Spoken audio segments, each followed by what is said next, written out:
Okay, hello everybody. Eh, I'm making another tier list, but this time it's artifact slash location because I don't know how to categorize these, so I just included them all, traps included, and we're ranking them based on their own category, just like last time, which some people didn't acknowledge. I'm not ranking them as in the game, all of the game cards. It's in their own category. Like in terms of scenarios, some scenarios are actually insanely busted and others are normal, like balanced or whatever. So yeah, when we rank these, we rank them in their own like category, like the artifact category, not the entire game.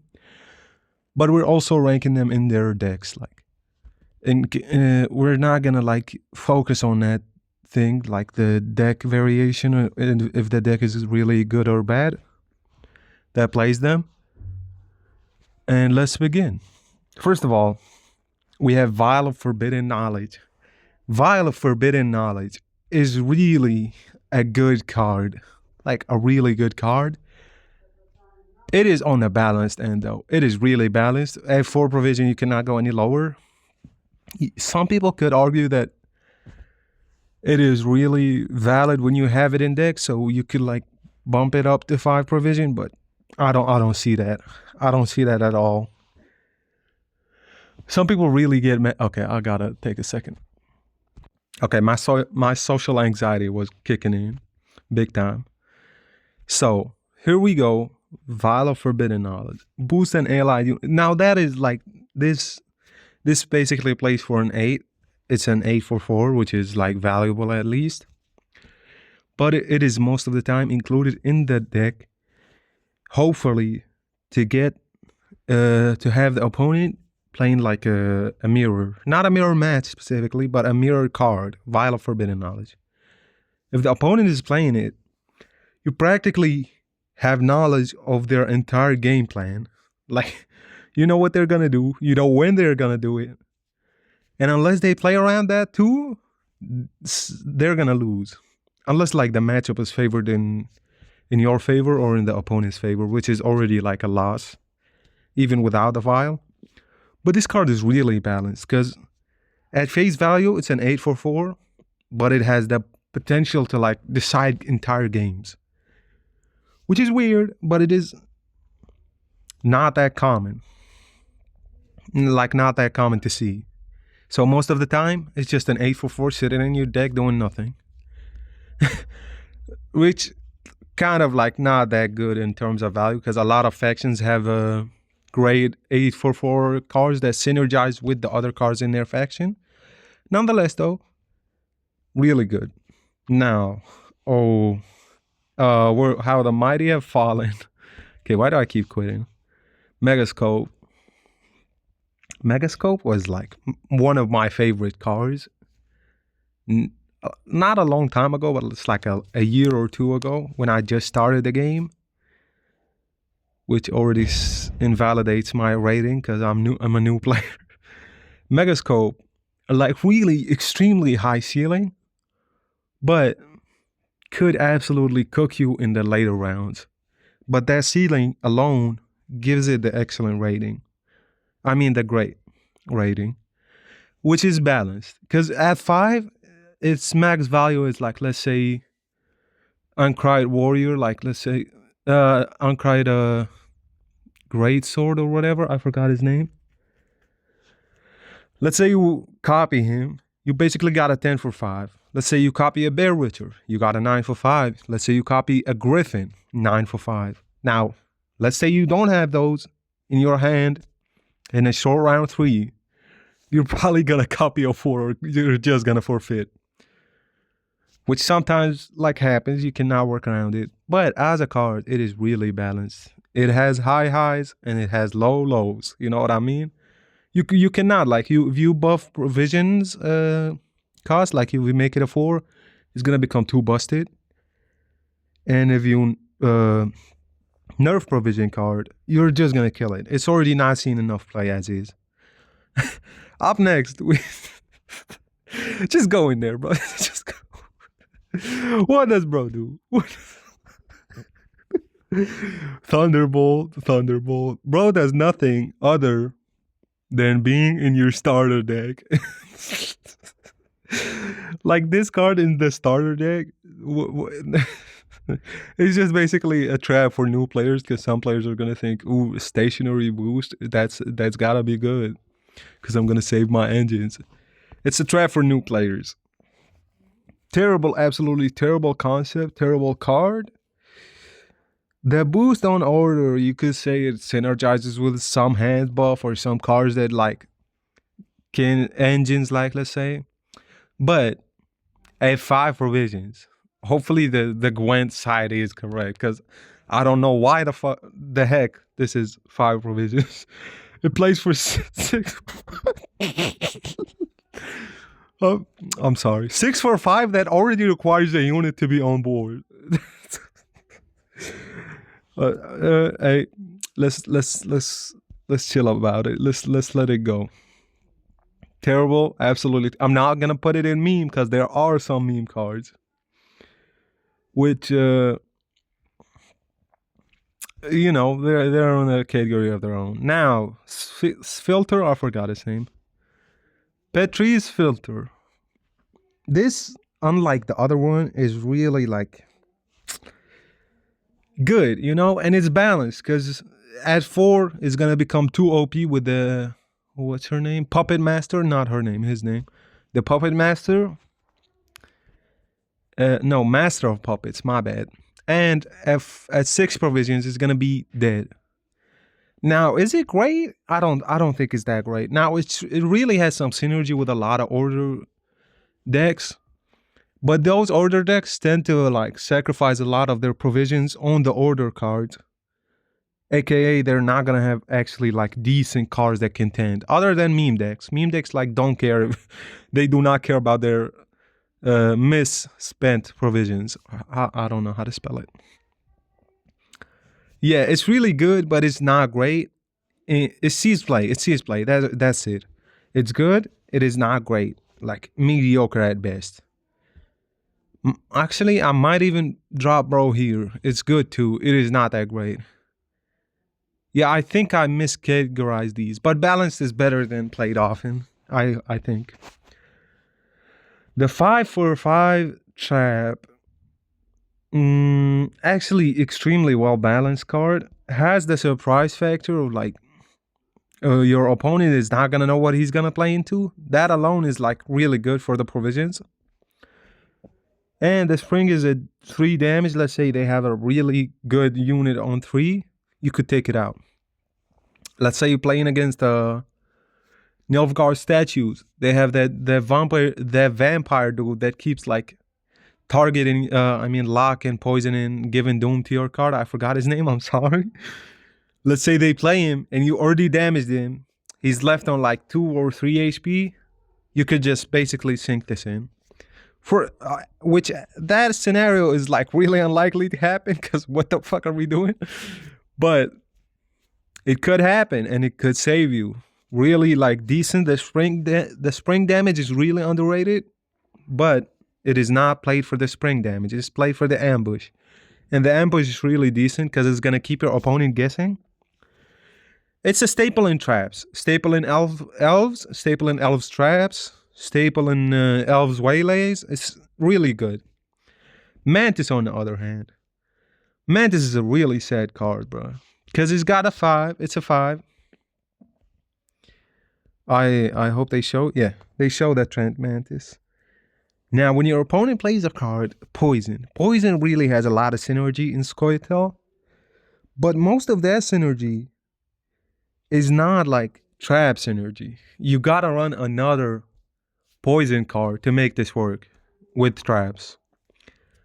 And most of the time, I get it, it has a high ceiling, but most of the time the opponent plays really shitty cards that get poison. Like, imagine poison in a 3. What did we play for? We played for a 3. So I know the 6 is decent, but it is not decent enough. It's really weird because at 4 provision it becomes a must in most decks. traps or poison decks. But at 5 provisions is dead, which is like see, this is where I wish the Balance Castle had abilities to like buff the cards in other forms, buff or nerf them. Because if you buff this in provisions, it becomes too OP because the 6 for 4 with a poison is gonna be crazy. But if you nerf it, it's already dead. It does not require nerf. What the fuck am I talking about? Now at 7 for 5 could be like value wise could be good. Even at 8 for 5 could be good because we've seen a lot of cards that get power crapped. So yeah, that's my vision for the Mantis. Wish we could like alter second form cards without like altering the first form. Wish we could do that, but I guess we cannot, which is not the best. But let's move on. It's really obscure. Now we have, this card has not seen play a lot other than in like 2 or 3 decks. But it is not above contender. I don't know how to rate this. This is like really weird. Because its value is like dependent on the opponent's hand. Okay, I'm sorry for like pausing and continuing. I think I'm having a panic attack, but I'm not dead. I'm not dead. What am I saying? Spawn disloyal, first of all. It just goes there. Spawn a 7 power lamp Jinn on the opposite row. If neither player has passed, choose a card from your hand. Adrenaline 2 straight up just ignores that. It just spawns a Jinn for you and destroys itself. So it just ignores that whole situation. Now, when you choose a card, pick a card from your hand. At the end of your turn, transform the highest provision chosen cards. I don't even know what the fuck that means. In hand into Think from the Box. Think from the Box is a 13, I think, point slam card, which is not bad, but most of the time people are only gonna transform like their 1 power to 2 power cards, which are already not good to have in hand. So why are they having them in hand? If they don't have them in hand, they're just gonna ignore this and move on. I'm sorry, I do not have enough knowledge on this like specific artifact, but most of the time I do not see it, and when I see it, it's buns for the opponent. I think it's only used in like some decks that put your cards at a really low power, like your cards are already low enough power, so it just transforms them for you. But I don't think it requires a buff, because if you buff it to 4, it's going to be a must. It's sees play. I guess it's sees play. It's played often. Should I rewrite this? Sees play. I think I should say sees play. Played. What the fuck is the difference between played often and sees plays? I'm just gonna ignore myself here. Now Scepter. Scepter is like a really fun card. Specifically if synergized with the Vader Maker or the dude that spawns the cards. In synergies like that, I'm sorry, I'm just gonna... Where you at? What the fuck am I doing? I'm lost, I'm sorry. Scepter of Storms. Gucci card. Fun, but not OP fun, you know what I mean? Not bad too, like really not that bad. It's just, maybe at 4 it could like potentially be good, but at 4 it'd be too busted, because at 4, why are you even using the other weather cards? You're just using these for no apparent reason. Spawn and play Biting Frost, and so it already has enough decent flexibility, because you can either kill their lowest power unit, or you can like get dominance if you want it, which no dominance required deck uses this, by the way. Or you could spawn Rain, which really synergizes with the entire Rain Skellige archetype. Increase the row effect duration on an enemy row by 1 turn. Let's say you have a Cataclysm on them. Get another turn of that. Let's say you have Rain, get another turn. Let's say you have Moon thingy, whatever, the Blood Moon. You get another turn of it. Really good and flexible, which I'm just gonna put in good, or even balanced, because at 5 it sees play, but it is not that busted.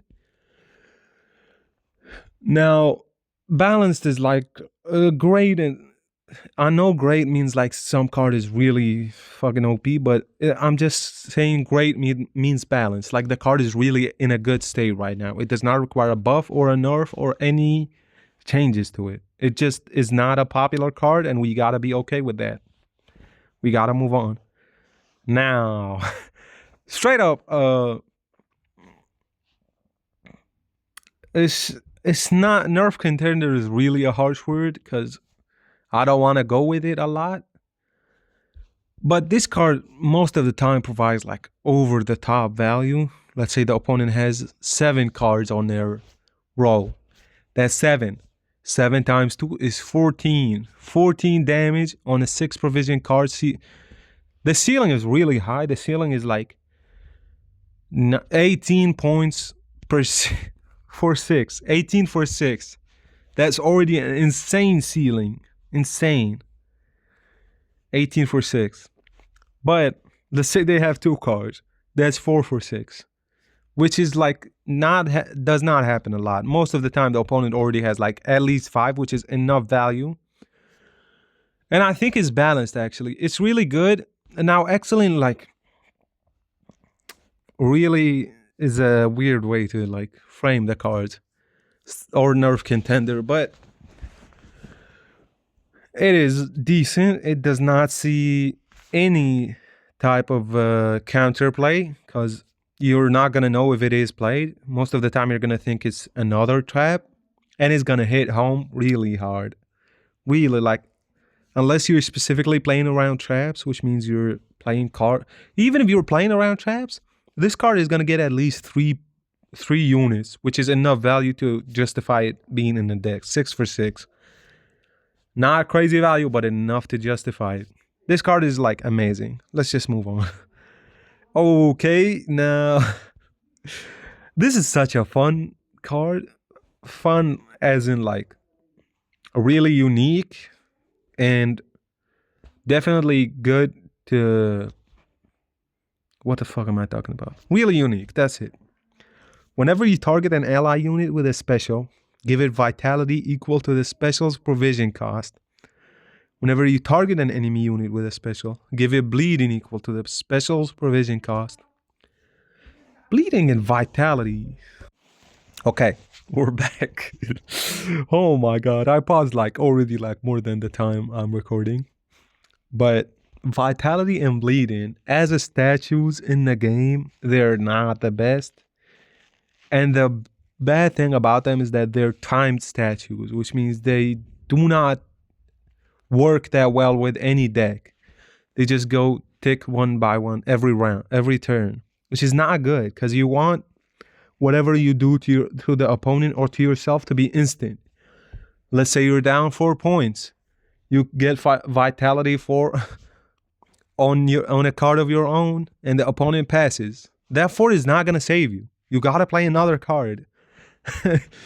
Because if the opponent passes, you got like, it's not gonna trigger 4 times in a single turn or 2 turns, which is not the best. But this card as a concept is really fun, and it's mostly used in Golden Neckar Alzor. You never see it used in any other deck. But it should like get a buff. At 5, you could justify it because there are not a lot of decent spells that target both you and the opponent, and spells that like how do I explain it? Spells that give you enough value from the artifact. What the fuck am I talking about? I'm talking like if you target a unit with a card, you already are putting more than enough provisions into that unit. If that unit gets removed, you lost both the spell value and the artifact value, which is like really terrible. At 5, it might actually see a lot of play, but at 6, it's only played in Golden Neckar Alzor, which is not good. Not really that good. Okay, up next, we have an excellent concept, excellent card, excellent amount of provisions. Like really well-balanced card, extremely well-balanced. And okay, let's just remove that. Let's just say well balanced. Well balanced. Balanced. Well balanced, and I'm gonna. Nope. How do I make a category? Add a row below. Okay. What the hell just happened? Okay, let's just rewind.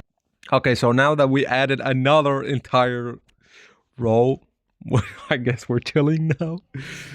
Now, this card, some people might argue that it could be like nerfed, but nobody is saying that. Most of the time, it's only a person or two.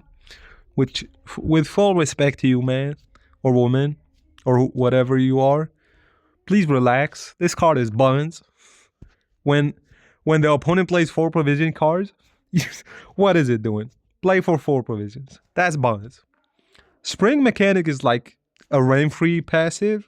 Not bad. 6 damage sometimes might come in clutch, when you need it. Let's say if the opponent played an Aquin alone on the board and it spawned a single Trent. That Trent is purely going to have another point of vitality, which means it's 7. It has a 1 in the Aquin is at 5. So the entire board of where am I going with this? Let's say the entire board is 7 points. This card could have a 1 in. Let me shut up. Okay, let me shut up. This card is really good. The 6 damage comes in clutch sometimes, but the ambush is really like the ambush is a high IQ play. You really gotta know when your opponent is gonna go with a big card, and if your opponent also has a high IQ, you're just cooked. Because the opponent isn't gonna know how to play around this card. They're gonna play a shitty bum card for 5 or 6 provisions, which is enough value to justify having it in deck, but does not win games. What am I talking about?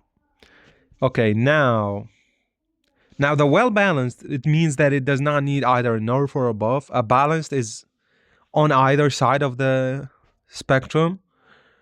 Good is sees play is not that good, but it's not as good as great, but sees play. Mediocre needs a buff. Excellent.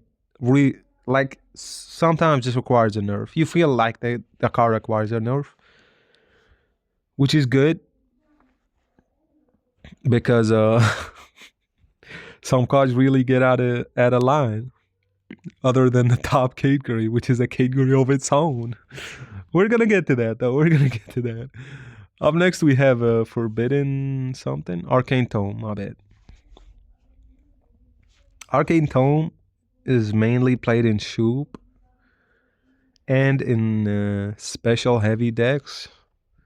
Even then, most of the time, it counterplays into you because the opponent is going to have a really good special that they're going to have bricked and they're not going to have in hand, which is you helping them at that point get their cards that they need. Most of the time, it plays for the value you want, but it's going to devalue the card once the opponent plays from it. Now, sure, if the opponent plays from it, they're going to play into you, which helps you play even more specials. But at that point, you're far too deep in, unless the opponent is dumb enough to keep giving it back to you. They're going to play it only once most of the time. They're going to get the card they needed from the deck. And the next time you play it, they're just going to ignore it. Most of the time, that's how it works with me or with the opponents that I see. And it is really balanced. It is not that good, but it is balanced. Only played in special decks, most of the time does not play for enough value to justify having it in deck. A 6 could be a lock, could be a purify, could be a transform, could be an artifact, another artifact. We've got a lot of 6s here. Most of the time, it's not that great. It's just there to thin or to get the exact special that you need.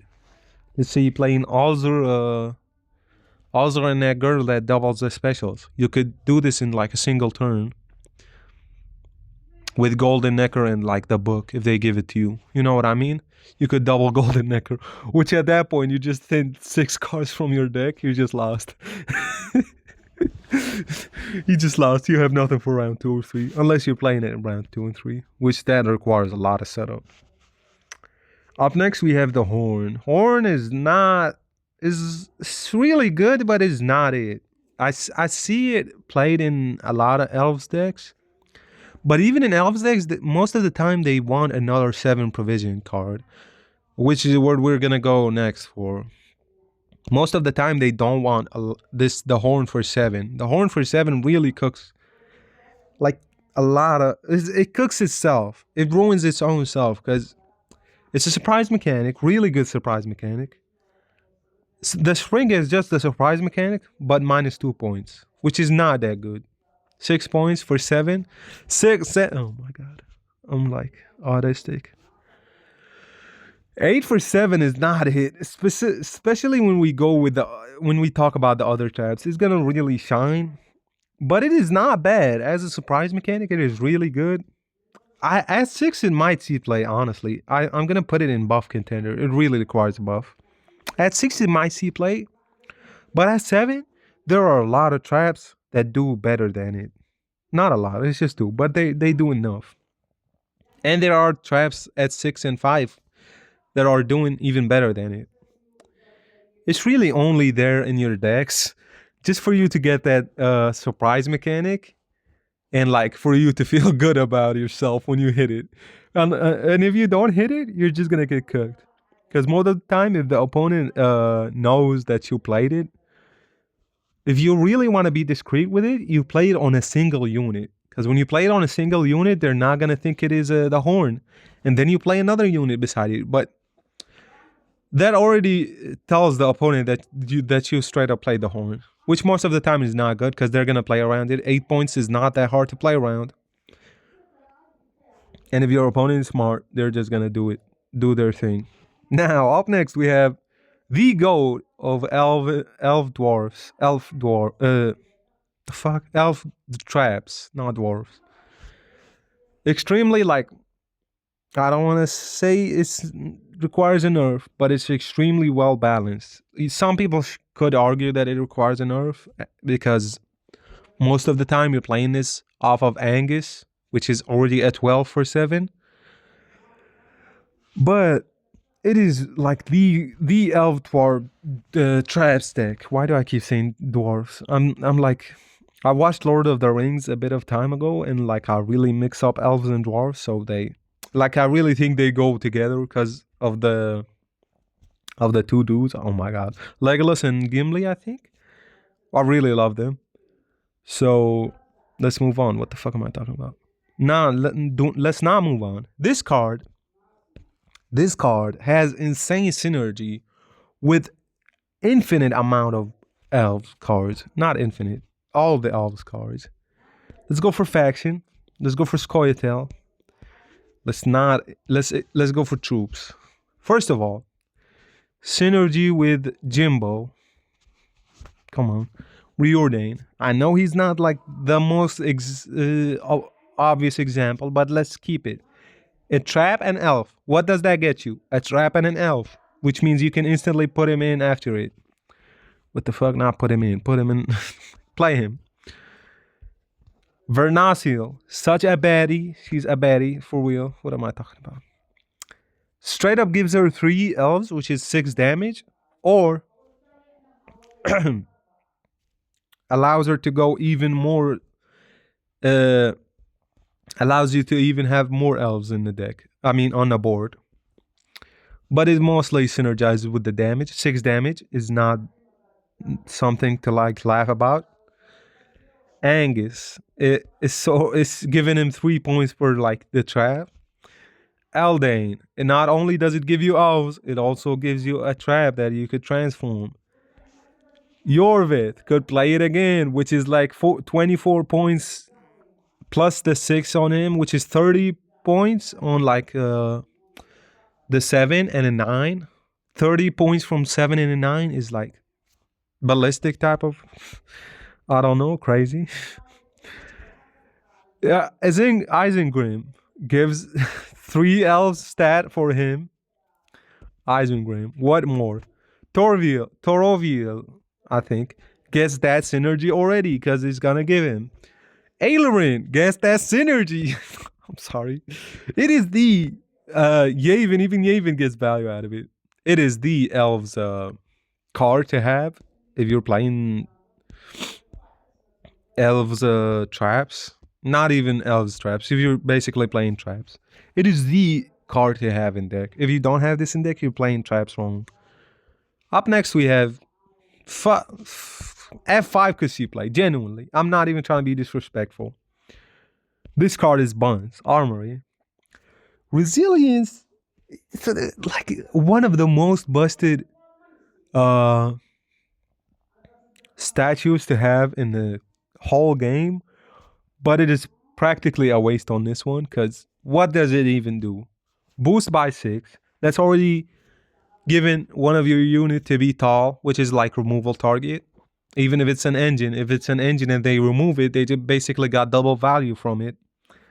Second of all, 3 armor. When is that gonna be good? When is 3 armor gonna be good?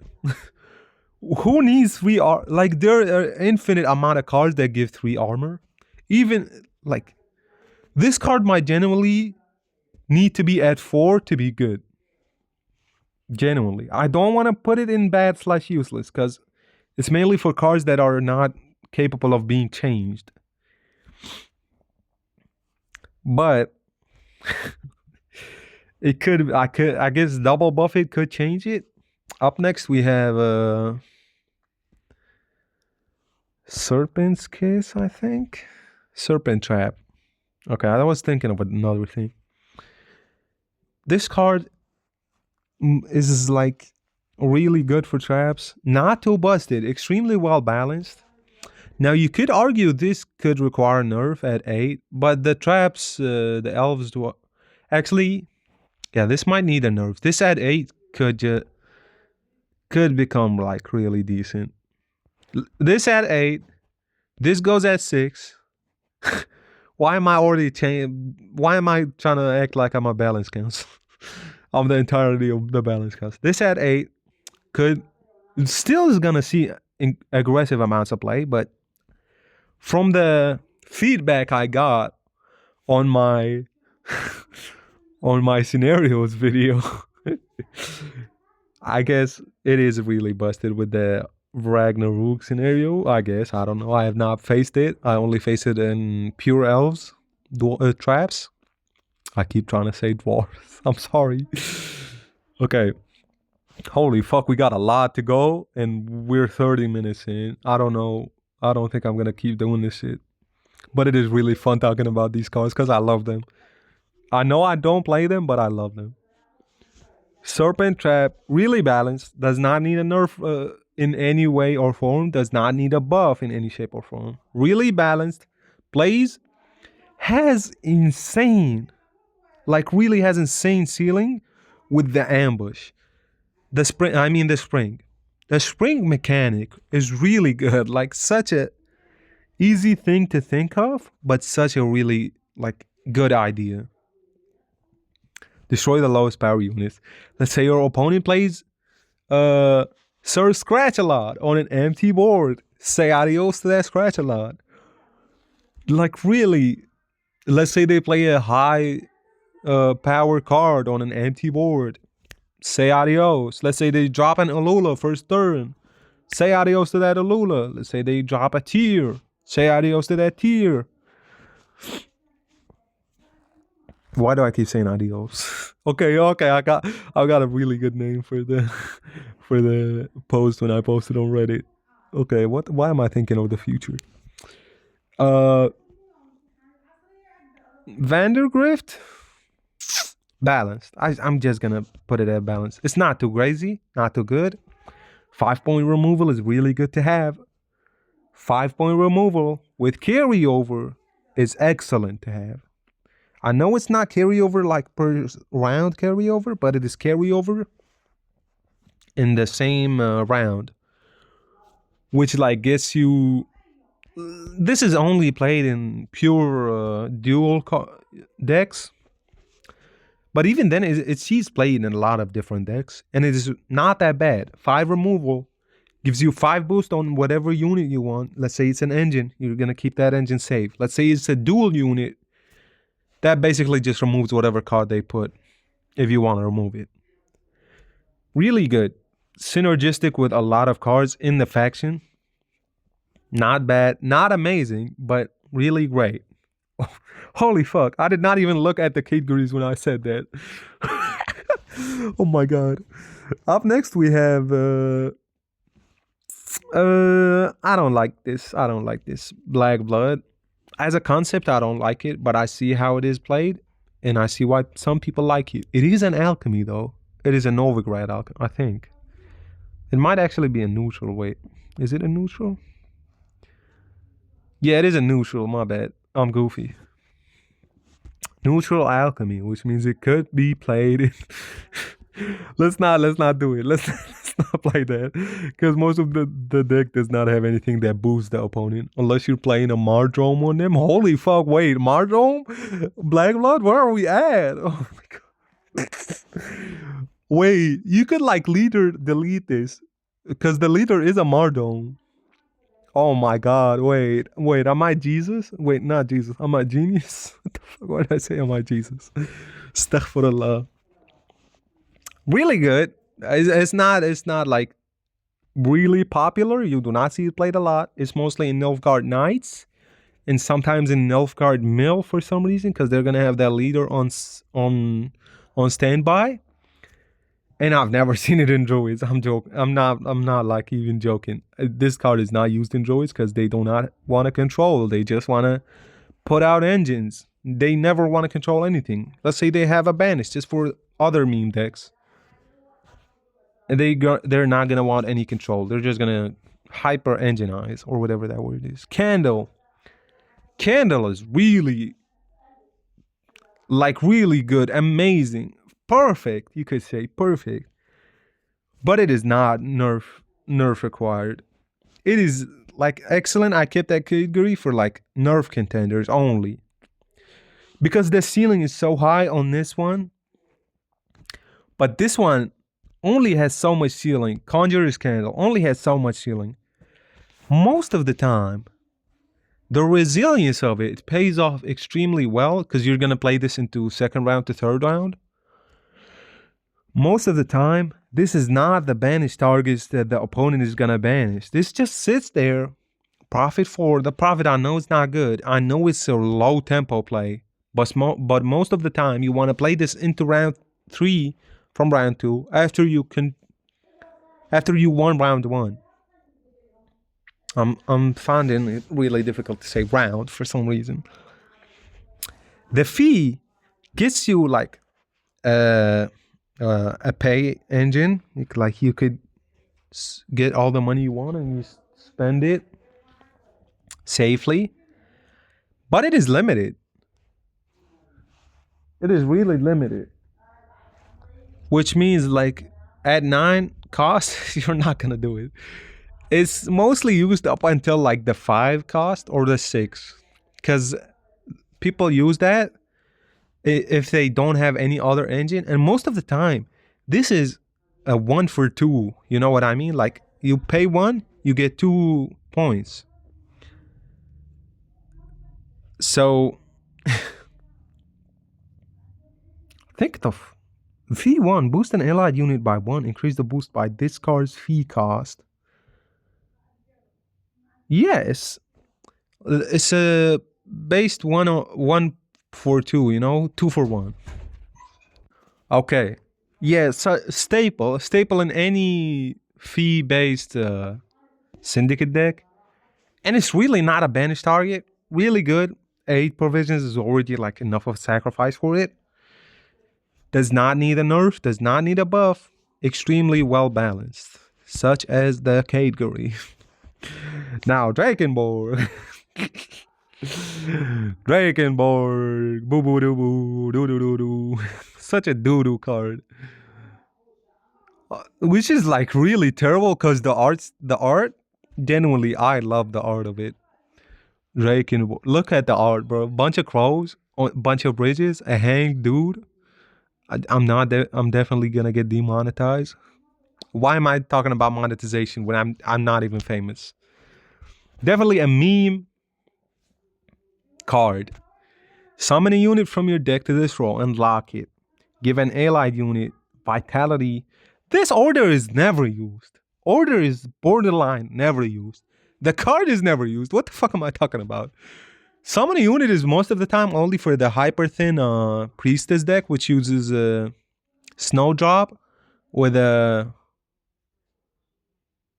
Subredanian Secret Service, which already fallen out of favor because it's a 7 provision bronze. You most of the time you don't even want this. You just want the recruitment. I mean the royal decree. So you thin into the snowdrop without any. And most of the time the deck has enough thinning on its own. Like you do not need Drakenborg. The order does nothing, literally.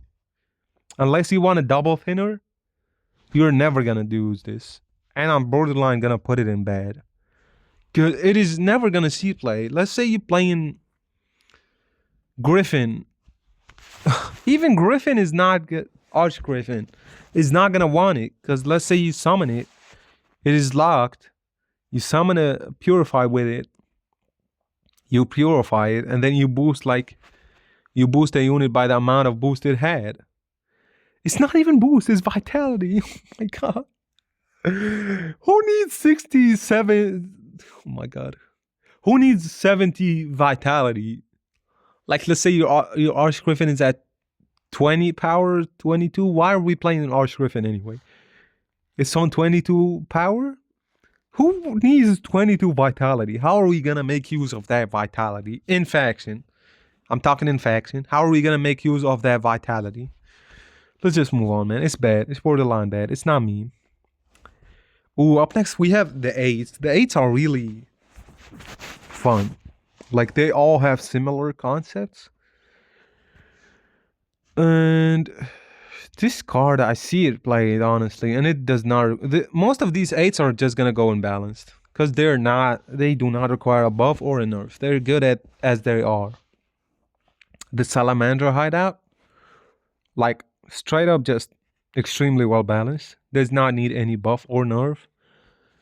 The deploy, really flexible. You could get either the. You're never summoning the. Let's look at the cards. You're never summoning the lackey or the mage. You're almost always are summoning the Salamandra abomination or the failed experiment, which are already enough of flexibility. Let's say sometimes you need a purify, you get that purify. You need a mage, you got a mage. You need damage. My bad. But you do not need the purify because you're already playing poisons, which it does not need purify. And the abomination is good engine value if you control the other Salamander dude that poisons the cards you have. Really good engine value. But as a card, extremely well balanced, and the order is really good. Move poison. You could straight up just play the experiment and move poison from him. Or the scorpion. I call him scorpion, but he's an abomination. Really balanced. I'm gonna put all of the 8s in well balanced. I think. Now talk about terrible cards. Such like sad to see, bro. Like, why did all the other 8s have resilience except this one? Like Sacred Flame, if it had resilience, specifically with that order, if it had resilience, it would have been like. It would have made the entire archetype of like the Firesworn cards actually like decently viable, not just once in a lifetime. You see it, like really, and the Firesworn spawn cards are really fun. Most of the time, you're just like if the opponent does not answer the Cyrus or the other dude, the Hemelfart. Not Cyrus is Hemelfart. The other dude that spawns tokens. They're just losing. And if they answer those, you're lost. But then no resilience, man. And like no amount of buff is gonna change the no resilience. Straight up, like why do we have this artifact? Almost all of these, beside traps, almost all of these have resilience. Almost all of them. Such like wasted potential. At 7, it might actually see play. I know it has a high ceiling with the order, but it's like it gets tokens on board, which is what you need as an archetype. At 7, it genuinely might see play. I love the card. It's just like the entire archetype is fun and not toxic at all. It is not toxic because other than Weavers, I mean, it's like the reverse of Reavers.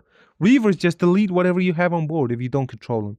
This, if you don't control them, you're good luck outpointing them if they have the right cards in hand. Good luck outpointing them. You know what I mean? Like, I'm not even mad at this whole archetype because it's fun. It's fun for you and the opponent. The opponent is going to see a big amount of points.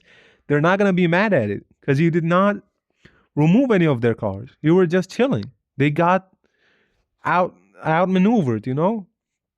You saved your Cyrus. You saved your dude that spawns tokens. They did not recognize that. They lost. Like, at 7, I'm genuinely, I need this card at 7. Hopefully it gets to 7. Hopefully he's going to get recognized. But Syndicate as a faction is not popular enough, sadly. Heron could do. All the 8s are well balanced, other than Sacred Flame and Dragon. Heron could do. Now, the Witcher locations, I'm just going to like speed run them. I'm just going to put them all here. Are they 3 or are they 4? Wait. Is there only 3? No, there are 4. Yeah, my bad. All the Witcher locations, I'm just going to be broad about it. They all have insane flexibility in their cards. They have wide points, point slam, damage, removal, control. They have all of that in this location. Now, I know the orders are not that good, but even the orders are extremely synergistic with the faction they're played in. Heal 4. You could play a Bear Witcher, another unit could be damaged to the right. Move 3 synergizes with the movement. Boost in deck synergizes with a lot of cards, specifically the Priestesses and Melitele and what's his name? The Griffin Witcher dude. I forgot his name. Yeah, my bad. I'm sorry. And move a card from your opponent's graveyard to the top of it. This is like synergistic as fuck with the factions. These cards, these artifacts, these locations, synergistic as fuck. Which is really like well designed. Such a well design on the developer's part. Love it. Extremely like it. Move a card, you just play Cantarella. You just got the best card of your opponent that you perfectly planned. And they did not have anything to do. They could not even do anything, I mean. Really well balanced. Do not require either a nerf or a buff. Extremely good cards. Like, do not need any changes. Synergistic with the faction they're played in. Like, perfect. And wildly flexible. Like, they're more flexible than a yoga teacher on a Saturday. I'm sorry. What does that even mean? Up next, we have... It's balanced, but it is not great. It is not seen a lot of play as of late, other than Golden Necker Alzor. Not Alzor. Yeah, Golden Necker Alzor Nilfgaard, hyper thin. It is only seen play in that as of late, but is like played often. It is not that great, but it is played often. It's mainly used with the 13 point dude, because why would you use it on any other thing? That's just a waste of 8 provisions. It's just only used in that deck. The Alzor Golden Necker hyper thin card deck. Which as a deck, it is not bad, but is like extremely viable to its own faction, the Nilfgaard. Specifically, if you thin them 1 card, they just lost the entire game. Which extremely risky for the deck archetype, but most of the time you're not facing that specific opponent deck. Up next we have Don Du Luke or whatever his name. What is his name? Dal do look. Almost got it right. I said Don. Spawn and play Succubus, Fuka, Chimera. I mean, most of the time you only get in Succubi, Succubis. Hybrid, such a dead card, man. If a unit was destroyed during this turn, boost self by 5, consume an allied unit. Like, what the fuck? Dead card. Chimera is decent, but not a good enough. Does not justify whatever you want to play with it. Fuka, on the other hand, like this location as a whole, finds it really hard to synergize with other cards in faction. Because most of the time, a lot of monsters, 8 provision or 9 or even 7, have a lot more synergy and value with the other cards that you have in deck. This card is like, move the highest power unit to the top of your deck and spawn a drone on each side. Like, let's say you're playing a Morvid, that's good for you, but let's say your opponent is playing Cantarella or or Mill or whatever, or any type of like deck that can like remove a single card from your deck, and specifically the top card. That's just adios. You just lost your biggest play in the game. But the Succubi are really good. I'm saying Succubi because most of the time you have like 2 already. Succubuses are really good. Why did I say it with the cards are good. The cards are good. The adrenaline consumed like goes crazy. Sticky situation. Where do I begin? Sticky situation literally wins you an entire round if the opponent like is dumb enough to play into it, or they don't even have cards that do not play into it, or straight up they just trigger it. Like extremely good. I don't think it requires a nerf though. Like this card, the wait, what's his name? I'm sorry for being dumb. It's on me. What's his name? Deception. Really, you could really argue that it requires a nerf, but this does not require. It's a 9. It's already enough. But it is like 4 point per turn engine, I think. Crazy enough. Yup.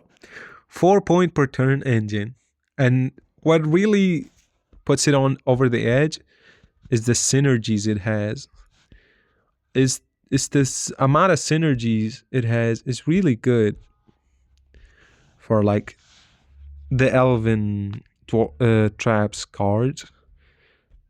First of all, the Oblathana Archer could straight up just spawn another card. But it's most of the time only used with Fryhead Saboteur. Really good synergy. Like already gets you 2 cards for it. In case you're already not played Angus, really good. Extremely synergistic card with the faction. Played in a lot of different decks. You could play it in Golden Necker hand buff.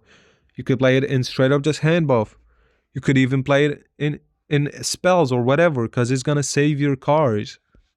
Most of the time it's gonna win you an entire round on its own. It's that good, trust me, it is that good. Because what can it do about it? Waste a banish on it? It's 9 provision. Why would we waste a banish on it? Most of the time you should waste a banish on it, because the decks go wide, they do not go tall, which means whatever you banish is just wasted provisions. Extremely well designed card, extremely good. Not that hard to play around, and fun for you to trigger. Like once you trigger it, you know shit is gonna go well for you. You know it. Once it triggers for you, you know you're safe this round. You can like contest it straight up. If it triggers, you straight up contest in the round, because you're not gonna give up that round. You need it, and but the requirement that it is played early is really playing against the card. Like you have to play it in first round, or else you lost value unless you're playing hand buff. That's sad for it. That's sad for the card, which means you're always pushing round 1 if you have it in hand. You're never not gonna push round 1. But extremely well designed. Surprisingly, one of the only cards you want to banish in the traps decks, because if you don't banish it, it's just a 4 per turn engine. But if you don't banish it, there are no other good banish targets. So yeah, extremely well designed. Tom, something Tom, I forgot what his name is. I'm sorry for like being a dumbass. Not forbidden. What something Tom. I forgot the words. Necromancers. Why do I keep saying forbidden? Necromancers Tome. Really well balanced card. Like when people nerfed it to 10, the card is straight up died because it's only played in Golden Necker. You're only getting value out of it in Golden Necker. I'm just gonna put it in well balanced because an entire deck archetype depends on it. Literally, a deck archetype dies if this card is buffed to 10 provisions. I mean, nerfed to 10 provisions. Which is really like, says a lot about the card. It says a lot about how you play the card and where it is played. As a finisher, one of the strongest finishers in the game with Golden Necker. Like, let's say the opponent has Golden Necker round 3 with it, you straight up lost. They're just gonna keep summoning their units back and you're not gonna be able to do anything. Setup is extremely fun to do with it. And if your opponent does not realize the pattern, he does not see the patterns, they straight up lose. Because if they don't try to get this out of your hand in the second or first round, which why would you get it out of hand in first round? I mean in the second round. They straight up lose because third round, this has insane ceiling potential. And I love it. As a card, I love it. Up next, we have... This card is like really weird because how do you buff it? I think it got in a buff lately, but I don't think... I don't remember correctly, if I recall. Like, how do you buff this card? This card as a finisher is not the best. Frightener. It only sees plays in hyper control. Even then, it's not the best of finishers. And if your opponent knows you're playing hyper control, they're straight up just gonna get this card and Deathlaf Higher Vampire out of your hand in the second round, and they're not gonna have any good finishers in the third round. But I'm gonna keep it plain and simple. I think it should stay mediocre. I know it's a buff contender, but it just should stay as a mediocre card. At 8 provisions, this card being buffed only promotes hyper control, which is not fun for anybody to play against, and definitely not good of an archetype to play. Like, boring. It's just boring. You're getting your cards removed, and they're getting point slam on board. Definitely not interactable, nor fun to do or to play against. Ooh, where do I begin? Wasn't this an 8? I swear to God, this was an 8 like a month ago. No way it got nerfed to 9. Or maybe the Gwent side is cracking. Svalbard Totem, really well balanced card.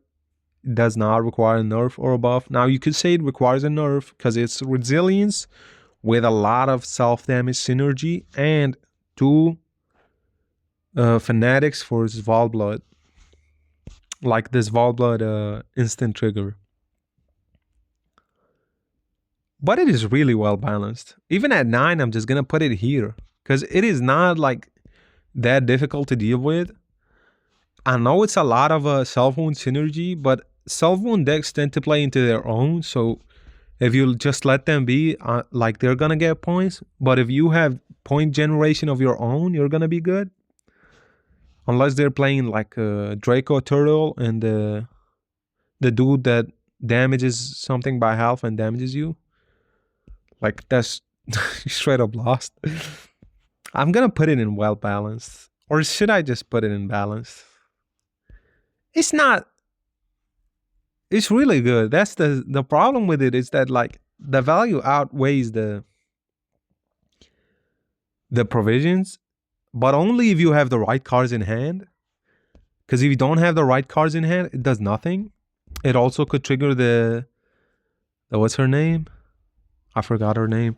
The girl that heals your cards when you damage, like, yourself. It could summon her. Really good synergies with the faction. Not the faction, the archetype. Really flexible also. Could be played in Golden Necker, could be played in Fukushia, could be played in a lot of different archetypes. In Kero Trollday too. Double artifact could work. Definitely synergistic, but I'm gonna put it in balance. Even at 9, oh, we hit the 1 hour mark. Holy fuck. Balanced is great for it. Well balanced would be like, at balanced I'm gonna keep it because it could get buffed or nerfed. Let's see it at 9. Let's see what it do at 9. Hopefully this is a recent change because I remember it being at 8 for like an entire like year or something. Sorry if I have terrible memory. Now,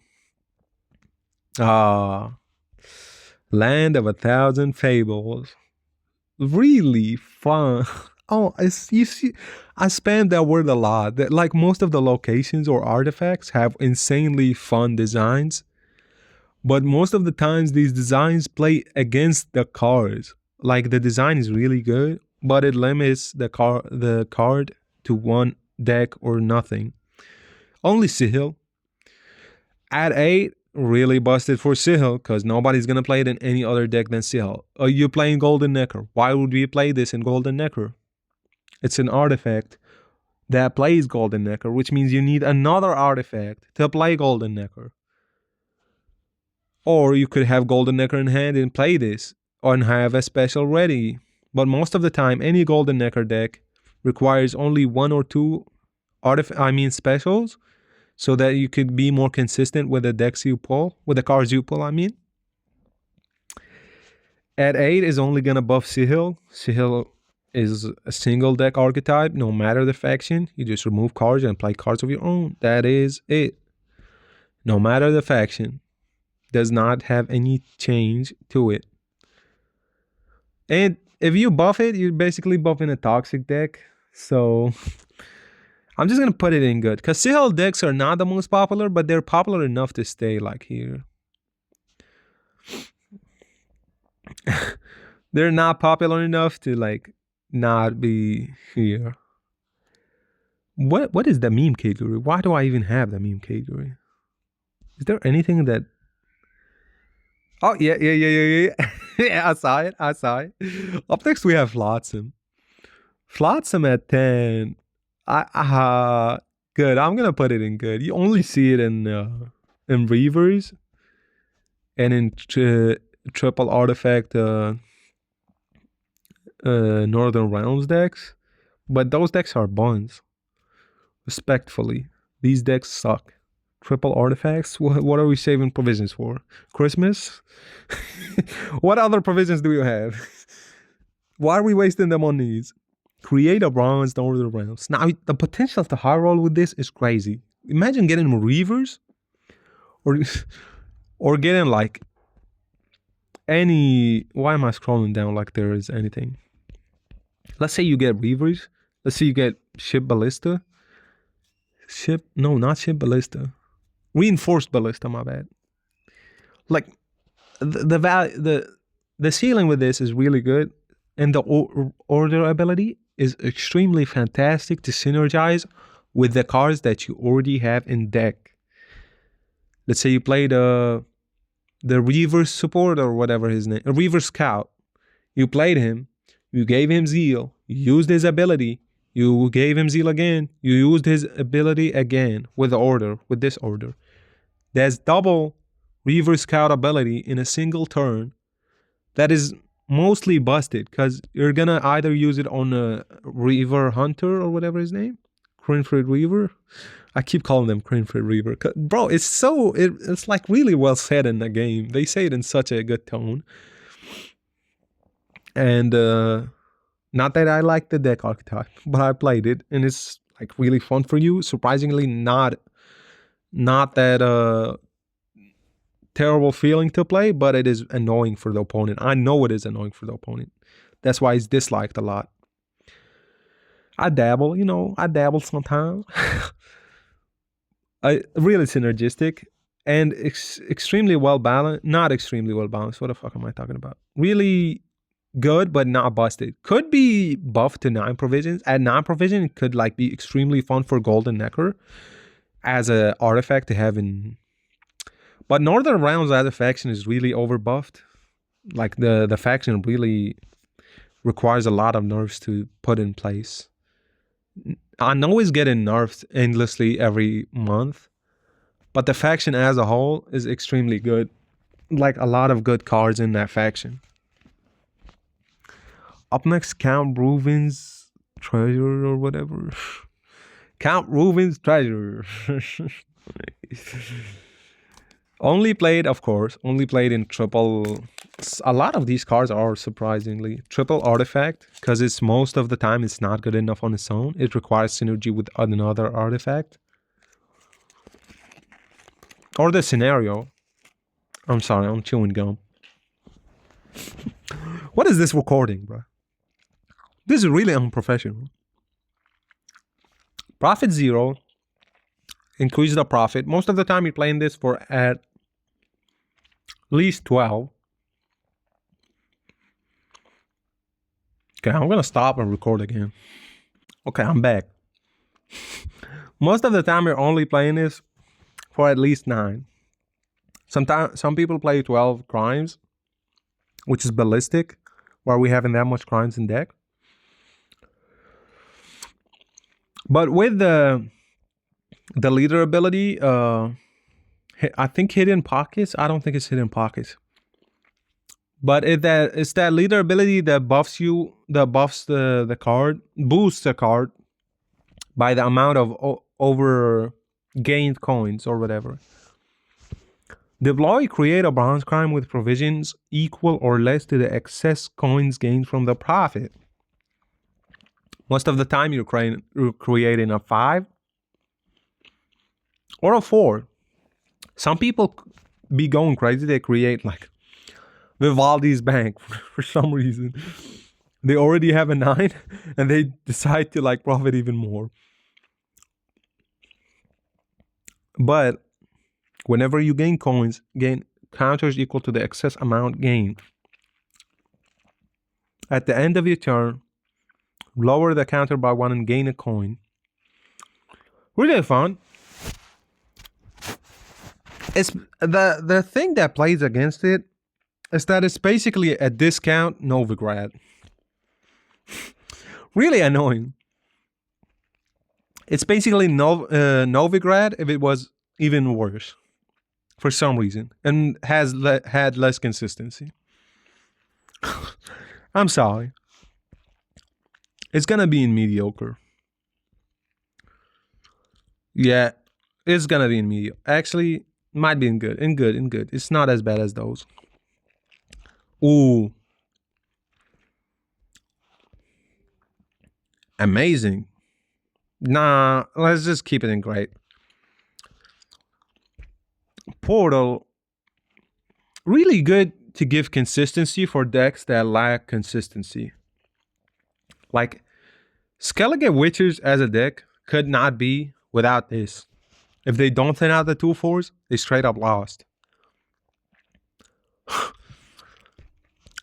Literally amazing for decks that lack consistency. That's about it. Most of the time, you're gonna know what 4s you put in the deck. Most of the time, they're gonna be good. Ooh, Muta Generator now at 11. Oh my god. I remember the times when it was at 9. Shit, at 9 it was really busted. Muta Generator should be at 10, not gonna lie. It's not, I don't see it a lot as of late. 11's really killed the card. I'm gonna put it in good. Could require a buff back to 10. At 10 it's out of Golden Neckle range and it's justifiable to put in deck. At 11 it's too much like provision wastage.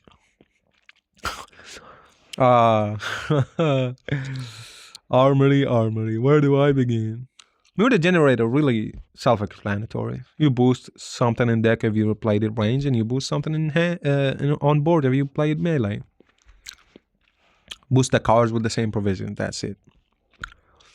Garrison. Why did I call it Armory? Garrison, my boy.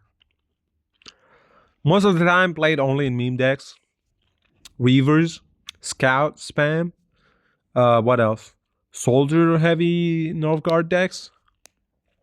Not seen in a lot of different dwarves really like this card because they be spamming them dwarf something, the dwarf the token.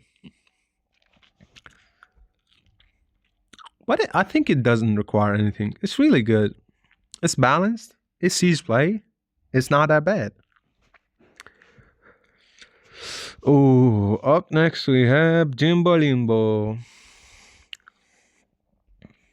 Mahakam Pass.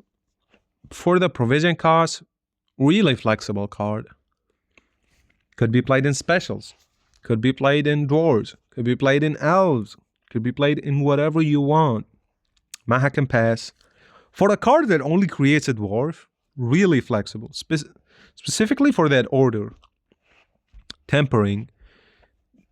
A special, a nature card.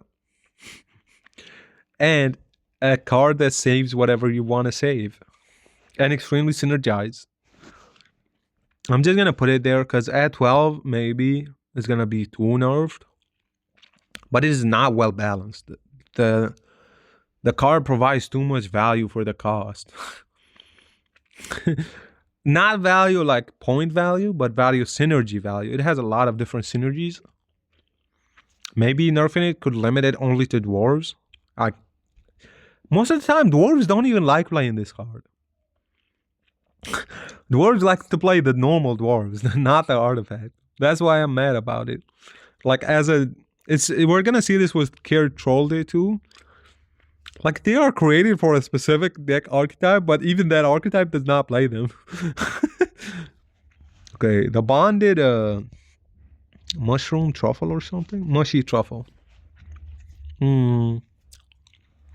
Only in bonded decks. But I'm going to put it in well balanced. I got to do it. It's not an unbalanced card. I'm going to put it in balance, matter of fact. At 11, it's only played in Druids scenario. And bonded Nilf card and bonded, I think Northern Realms? No. Maybe Monsters. I don't know. It's only played in bonded decks. Bonded decks are only Nilf card hyper thin, Renfree, which don't need an artifact because they're playing Renfree. Or Monsters, Cosmo, which could explain the mushy. Yeah. Oh. This deck is wildly annoying. It's only annoying because you, the player, cannot deal with it. Because once you kill a patience engine, they're just going to drop another patience engine. And unless you remove the patience engines, they're going to have large payoff of the dudes that like gain zeal. Terrible names. But extremely manageable. And extremely like, this deck does not play well into any type of control meta. Once the meta is controlled, this deck is gone.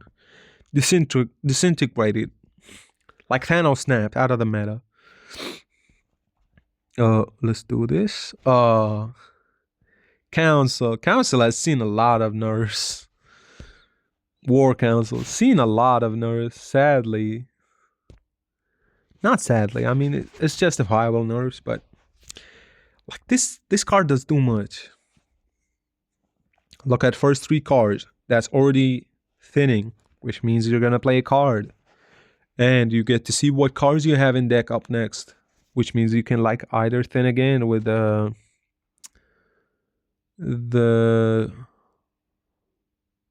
fuck, I'm done. The dudes that play a tactic from hand.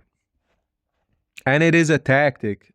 So it has 2 tags. 2 tags to its name. Spawn and play battle preparation.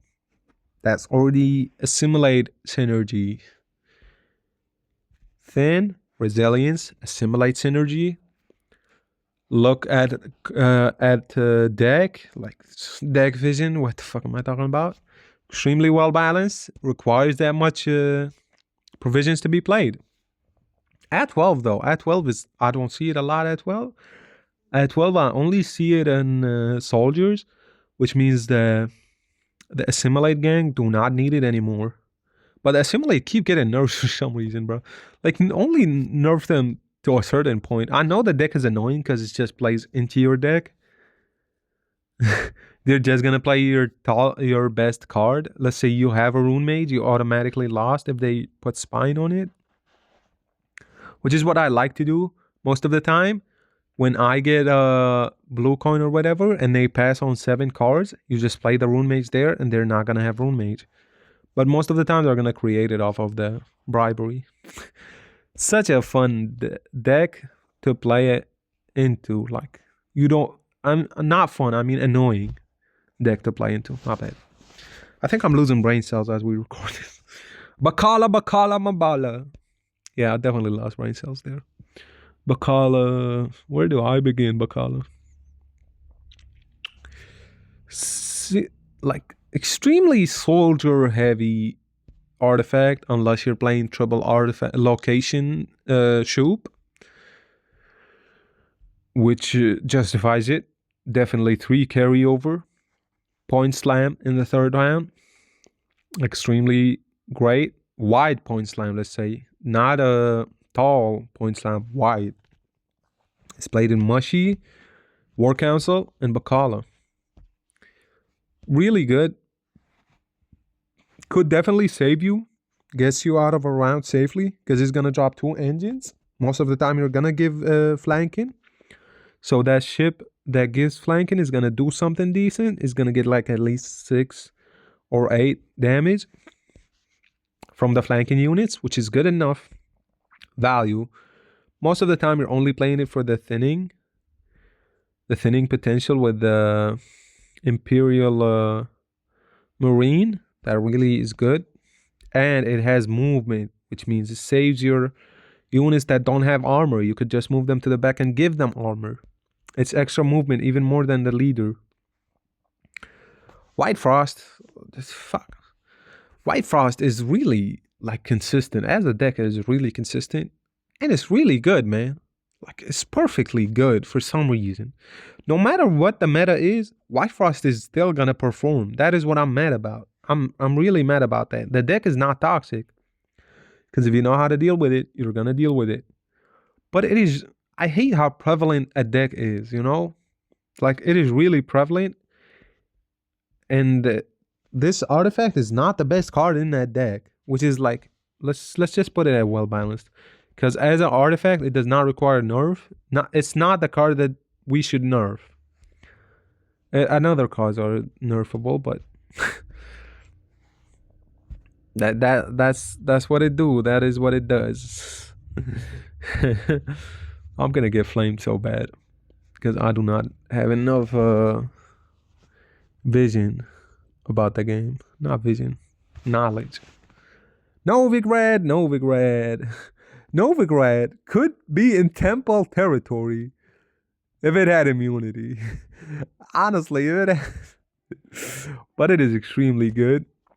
And it is not needing a nerf. It does not need a nerf. It's perfectly good as is. Like, perfectly good as is. I know we're seeing a lot of cards in well balanced, but that's the way it is. The Balance Council is doing a really good job with these cards. Show it to me. What the fuck? Novigrad. Resilience. That's already good enough. Profit. That's playing 3 for 13. And as we all know, coins probably play for like 1.5 or 1.3 times the value of points. So it's like 4.5 points for 13 provisions already. And then you gain a coin. Most of the time this eats a banish, which is good enough. Because if this eats a banish, it allows all your other cards, high provision cards, to stick. Unless the opponent is playing hyper control. Which is not something fun to play against, I know, but it's already decided the entire game. Because either they're going to remove your key cards or you're just going to let them survive and win. Hopefully. Get them to survive and win, not let them. The order is really a sleeper order. The order create and play a bronze gang unit. Most of the time, the gang unit has a fee. If the fee, I think it creates it with a fee, it says, but I don't think it says this in the browser. Create with a fee. Honestly, that's perfect because it's going to get you a fee engine while it generates coins. And if you don't have any fee engines left, that's free for you, free value.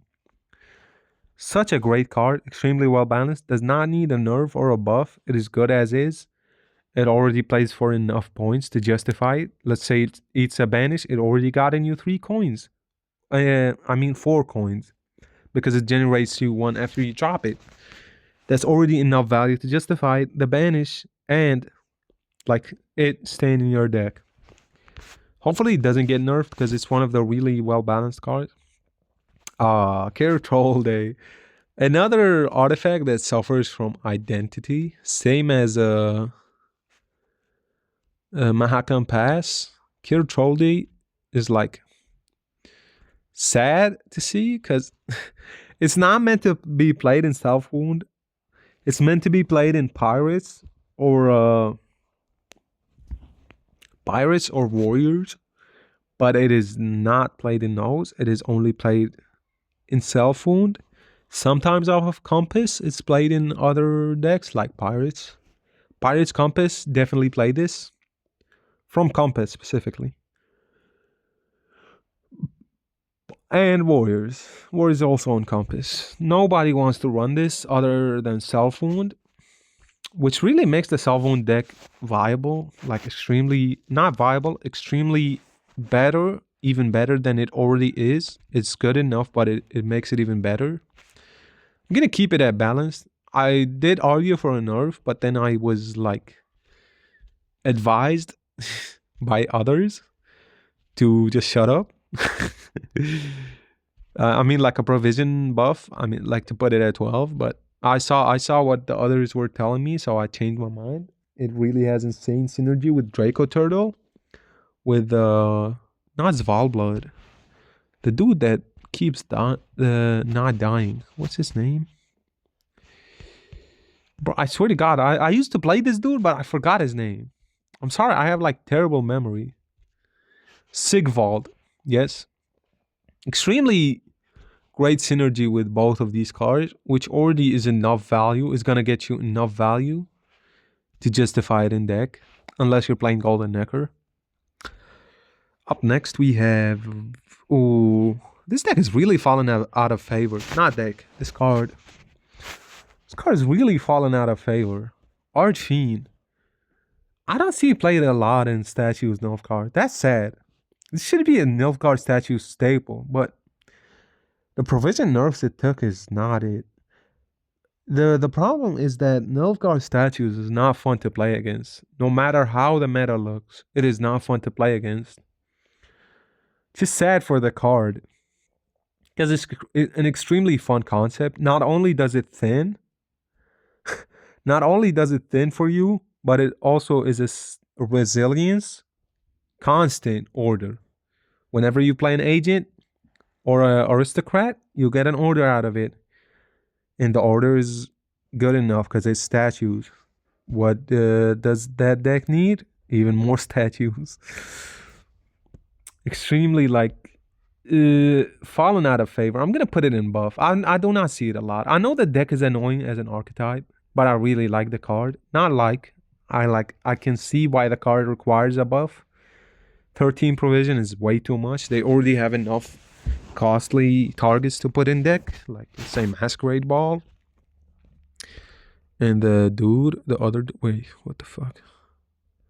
Oh, yep, just like that. Oh, Beoclair.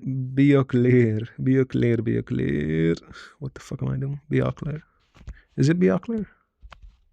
I might be dumb. Yeah, Beoclair. Beoclair is a staple balanced card. It's not too crazy to play against. It's not too crazy to play. Really good. Genuinely sometimes decides an entire round, which is like really good from a location. Only played in Nilfgaard Knights, sadly. Sometimes in mill, but I don't know why the mill player is using this. What the fuck are we doing? Unless you're like hyper boost mill. What even is that deck? What is happening? My phone is dying.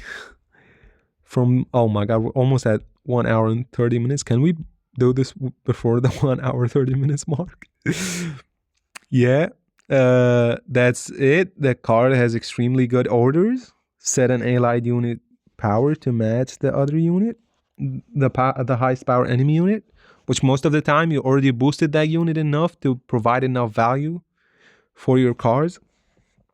Reset the power. The reset part is really crazy because you're gonna boost one of their units to go crazy, like to go like 50 even points. And once you reset that unit, the opponent has nothing to do, honestly. They're gonna get cooked. Oh, the Holy Ale or something like that. Why am I terrible at naming cards? Ale of the Ancestors. This card I really have neutral opinions on it. I neither dislike it or like it. But it only sees playing what the fuck? Bonded and in ale specific decks like Alchemy. But it is balanced. I don't want it to be busted. Sometimes in Knights too, because Knights really like it. Either in Northern Realms or Nilfgaard. Knights sometimes like this card. Knights Falibor, I think his name, really likes this card. I'm gonna put it in balance. It's not seen a lot of play, but it is not buff required. Like, it does not require a buff or a nerf, genuinely. Staple card. Boost a unit by 3 and infuse it with 38. Okay, the play Gwent side is definitely cooked. It infuses it with like boost self whenever you play Mahakam Ale or whenever you play an Ale. So either Mahakam Ale or the Ale of the Bonded. Where's the Bonded? The Mushy Truffle. Why do I call it the Golden Froth? It's also an ale. Up next we have this meme category only for this. Like, I like how we saved the best for last. 16 provisions. We love that. I'll put it even higher if I could. But we're at this point, we're just wasting a nerf on it every month. So let's stop it. It's already nerfed enough. Tainted Ale. Pretty boring, annoying, and uninteractive deck. This only played in Pirates, Infinite Armor. Let's say the opponent has a banish. You lost. Let's say the opponent has a banish in deck while they could not get to it. You won. Pretty boring 1-to-1, like annoyingly. I played this against this. You can tell, by the way, I played against this deck like last week. I had banish in deck. I tried to thin as much as I could to get to that banish. But sadly, that banish was all the way at the bottom of my deck because I had 2 Imperial Marines move it up. Let's not talk about it. And then even in second round, I did not draw the banish. Even in the second round, which means it was like way down there, but it was like the last card. Oh, sad. I tried to pass early, but not pass early. I mean, I tried to like delay my pass so like they could play something, but could not get it. I could not get it. I tried to get it with War Council after like the Imperial Marines triggered like 2 to 3 times, but I guess it was not there. 2 times, not 3 times. My bad. Temple. You know what is really sad about Temple? What the fuck? I probably changed these cards a lot. You know what's really sad about Temple? This card would be incredibly more manageable if it did not have immunity. The most annoying thing about this is that it's basically an opener, an uninteractive opener, and It's basically sets a duel. It's mostly played in Anseus. It sets up an Anseus uninteractively. You cannot interact with this in any way, shape, or form. The immunity is really annoying. Like, I wonder sometimes if it was really an oversight by the developers to give it immunity. The create part is really not that OP. Not as OP as people like sometimes think. The draw a unit of your choice and boost it, that is the crazy part. It's basically an Anseus setup. I've always argued this. Like, I know create a legendary unit from your faction. Most of the time, the 9 choices you're gonna see, you're practically like you're gonna get 2 that synergize with your deck. Most of the time it's only played in a siege. You're not gonna get a lot of synergizers. You're already sacrificing like 17 provisions to play this card, which means you're already gonna play like Radovid and Anseus and maybe Raffards. And that's it. Let's say you played you do play the king dude. Not Henselt, the other king. The Kingdom event. And you don't have this in hand. You basically can banish it.